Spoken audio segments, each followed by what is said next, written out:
السلام علیکم ناظرین، سلامتی ہو آپ پر جہاں بھی آپ ہوں۔ جو معاشرہ جتنا زیادہ روادار اور تحمل پسند ہوتا ہے، اس کی ترقی کے امکانات اتنے ہی زیادہ روشن ہوتے ہیں۔ اسی طرح جو معاشرہ تعصب و تنگ نظری کی گرفت میں رہتا ہے، وہ تنزلی کے غار میں جا گرتا ہے۔ عام طور پر ہم لوگ مغربی ملکوں کی ترقی و خوشحالی پر رشک کرتے ہیں اور خواہش کرتے ہیں کہ ہم بھی ایسی ہی ترقی سے ہمکنار ہوں، لیکن ہم اس معاشرے کی خوبیوں کو نظر انداز کر دیتے ہیں اور اس کی خوشحالی کے اسباب پر غور کرنے کی کوئی ضرورت محسوس نہیں کرتے۔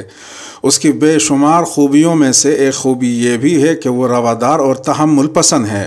اگرچہ وہاں بھی تعصب کی کار فرمائی ہے، لیکن اتنی نہیں کہ وہ ترقی و خوشحالی کی گاڑی کے لیے اسپیڈ بریکر بن جائے۔ اگر ہم ہندوستانی معاشرے کا جائزہ لیں تو پائیں گے کہ یہاں خوبیاں کم اور خامیاں زیادہ ہیں۔ یہاں کا معاشرہ پہلے بھی تعصب و تنگ نظری کی گرفت میں تھا اور اب بھی ہے، بلکہ گزشتہ چند برسوں میں یہ گرفت کہیں زیادہ مضبوط ہوئی ہے، جس کے نتیجے میں مذہبی، سماجی و فرقہ وارانہ یگانگت متاثر ہوئی ہے اور یہ فضا ہندوستانی معاشرے کو زوال کی طرف دھکیل رہی ہے۔ ہم یہ کہہ کر اپنی پشت کتنا ہی تھپ تھپا لیں کہ ہم ترقی کی شاہراہ پر برق رفتاری کے ساتھ گامزن ہیں اور ہم عالمی قائد بننے جا رہے ہیں، لیکن حقیقت اس کے برعکس ہے۔ سچائی چونکہ بہت تلخ ہوتی ہے، اس لیے ہم اس سے آنکھیں چار کرنے کا حوصلہ نہیں کر پاتے۔ سچائی یہ ہے کہ حالیہ برسوں میں پروپیگنڈے کی مدد سے جو ماحول بنایا گیا ہے، اس نے عوام کی آنکھوں پر پٹی باندھ دی ہے، جس کی وجہ سے انہیں حقائق نظر نہیں آ رہے۔ اس کی سب سے بڑی وجہ سیاست اور یہ خواہش بیجا ہے کہ ہمارا اقتدار تا ابد قائم رہے۔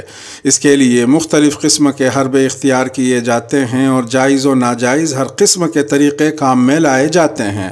تعصب کی بھی کئی قسمیں ہیں، ان میں سب سے خطرناک قسم مذہبی تعصب ہے۔ اس نے ہم سے صبر و برداشت کی صلاحیت چھین لی ہے اور اب بیشتر معاملات کو مذہب و فرقے کے چشمے سے دیکھا جانے لگا ہے۔ عام طور پر یہ مشاہدہ کیا گیا ہے کہ جب بھی انتخابات کا موقع آتا ہے، تعصب و تنگ نظری بڑھ جاتی ہے اور مختلف بہانوں سے فرقہ وارانہ کشیدگی پیدا کرنے کی کوشش کی جاتی ہے۔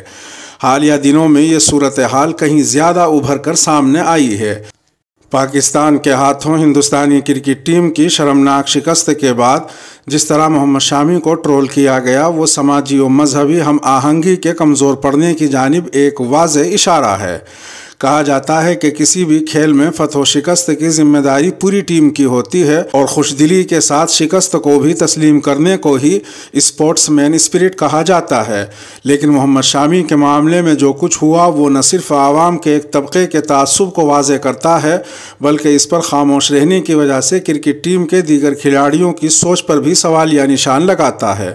شکر ہے کہ وراٹ کوہلی نے تاخیر سے ہی صحیح محمد شامی کو ہدف ملامت بنانے والوں کی ملامت کی اور اسے بزدلی اور نامردی سے تعبیر کیا۔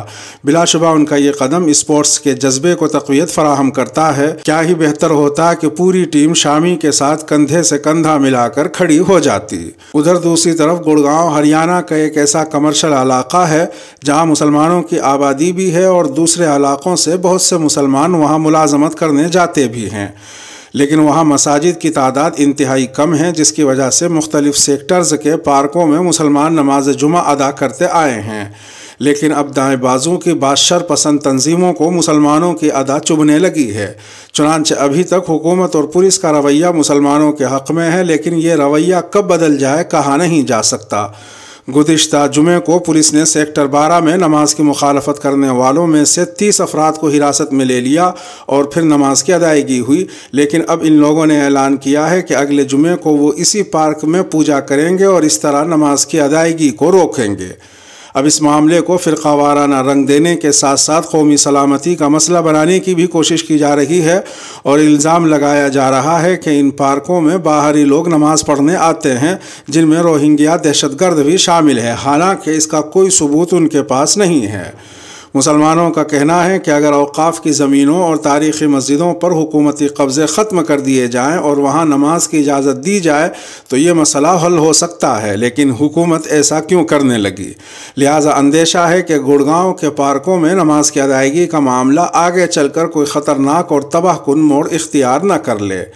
خیال رہے کہ ریاستی حکومت نے نماز جمعہ کے لیے 106 مقامات مقرر کیے تھے، لیکن اب وہ گھٹ کر صرف 26 رہ گئے ہیں، لیکن وہ بھی شرپسندوں کو گوارا نہیں ہیں۔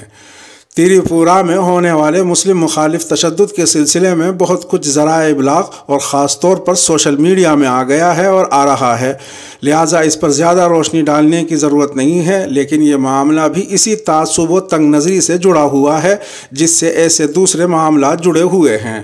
سنگھ پریوار سے وابستہ مختلف تنظیموں کی جانب سے بنگلہ دیش میں ہونے والے ہندو مخالف تشدد کے رد عمل میں یہ سب کچھ ہوا ہے، لیکن دونوں جگہوں کے معاملے میں نمایاں فرق ہے۔ بنگلہ دیش میں شرپسندوں کے خلاف سخت کارروائی کی گئی اور متعدد مسلم تنظیموں نے بھی جلوس نکال کر ہندوؤں کے خلاف ہونے والے تشدد کی مخالفت کی، لیکن تریپورہ میں نہ تو شرپسندوں کے خلاف کارروائی ہو رہی ہے اور نہ کسی ہندو تنظیم نے جلوس نکال کر مسلم مخالف تشدد کی عدم تحریر مخالفت یا مذمت کی ہے۔ تریپورہ میں 30 سال سے بائیں بازو کی حکومت تھی اور یہ پورا عرصہ انتہائی پرامن رہا۔ انتہائی سادہ مزاج وزیر اعلیٰ نے سماج کو فرقہ وارانہ یگانگت کے دھاگے میں باندھے رکھا تھا، لیکن اب اس یگانگت کے رشتے کو تار تار کیا جا رہا ہے۔ ادھر اشتہاروں کا معاملہ ٹھنڈا ہونے کا نام نہیں لے رہا ہے۔ ابھی فیب انڈیا کے اشتہار جشن رواج پر اٹھے طوفان کی گرد بیٹھی بھی نہیں تھی کہ ایک اور اشتہار کو واپس لینا پڑ گیا۔ فیشن ڈیزائنر سبیاساچی مکھرجی کا منگل سوتر اشتہار متنازع بن گیا۔ دراصل وہ جس بیہودہ انداز میں تیار کیا گیا ہے اس کا یہی حشر ہونا تھا۔ فیشن ڈیزائننگ کے نام پر عریانیت کی، اور وہ بھی کسی مذہبی علامت کے ساتھ، اجازت نہیں دی جا سکتی۔ شاید اس کے ذمہ داروں کو صورتحال کی نزاکت کا احساس ہو گیا، اسی لیے انہوں نے مدھیہ پردیش کے وزیر داخلہ کی مخالفت کے فوراً بعد اسے واپس لے لیا۔ اس سے قبل ایک اور اشتہار جو ہندوؤں کے ایک تہوار کروا چوتھ سے متعلق تھا اور جو دو ہم جنس پرست خواتین پر بنایا گیا تھا، واپس لینا پڑا۔ فلم ساز پرکاش جھا کے OTT پلیٹ فارم کے لیے بنائی جانے والی سیریز آشرم کی شوٹنگ پر حملہ کیا گیا اور پرکاش جھا پر سیاہی پھینکی گئی، حالانکہ اس میں جو کچھ دکھایا جا رہا ہے وہ بابا رام رحیم اور آسارام وغیرہ کے آشرموں میں ہونے والی حرکات کی محض ایک ہلکی سی عکاسی ہے، لیکن وہ بھی دائیں بازو کے لوگوں سے ہضم نہیں ہوئی۔ اسی درمیان کامیڈین منور فاروقی کے ممبئی میں ہونے والے 3 شوز کے خلاف ہنگامہ کیا گیا۔ گجرات سے کچھ لوگ ممبئی پہنچے اور انہوں نے منتظمین اور آڈیٹوریم کے ذمہ داروں کو دھمکیاں دی اور آگ لگانے کی باتیں کی، لہٰذا شوز منسوخ کر دیے گئے۔ اس سے قبل منور فاروقی کو جیل بھی جانا پڑا تھا، حالانکہ انہوں نے یہ وعدہ کیا ہے کہ وہ ہندو دیوی دیوتاؤں کا مذاق نہیں اڑائیں گے۔ ان کا کہنا ہے کہ انہیں روزانہ کم از کم 50 دھمکیاں دی جاتی ہیں۔ عدم تحمل اور عدم رواداری کی یہ صورتحال کسی بھی حال میں ملک میں فرقہ وارانہ میل جول اور آپسی بھائی چارے کے منافی اور اس کے لیے نقصان دہ ہے۔ یہ صورتحال جتنی جلد بدل جائے سماجی تانے بانے کے لیے اتنا ہی اچھا ہوگا۔ تحریر سہیل انجم۔